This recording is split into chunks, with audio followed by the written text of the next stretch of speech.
1 Samuel 24. When Saul returned from pursuing the Philistines, he was told, David is in the wilderness near En-gedi. So Saul took 3,000 of Israel's fit young men and went to look for David and his men in front of the rocks of the wild goats.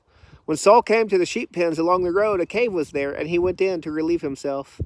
David and his men were staying in the recesses of the cave, so they said to him, Look, this is the day the Lord told you about. I will hand your enemy over to you, so you can do to him whatever you desire. Then David got up and secretly cut off the corner of Saul's robe.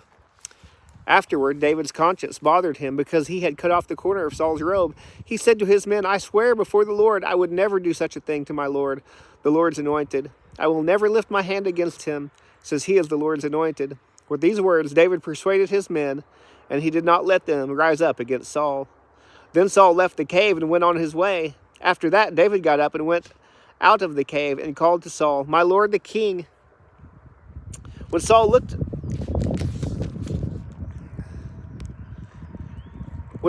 behind him, David knelt low with his face to the ground and paid homage. David said to Saul, Why do you listen to the words of people who say, Look, David intends to harm you? You can see with your own eyes that the Lord handed you over to me today in the cave. Someone advised me to kill you, but I took pity on you and said, I won't lift my hand against my Lord, since he is the Lord's anointed. Look, my father, look at the corner of your robe in my hand, for I cut it off, but I didn't kill you.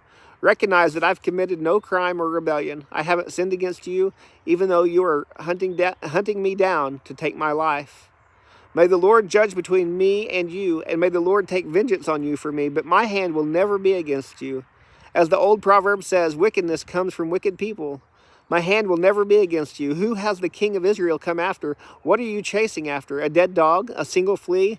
May the Lord be judge and decide between you and me. May he take notice and plead my case and deliver me from you.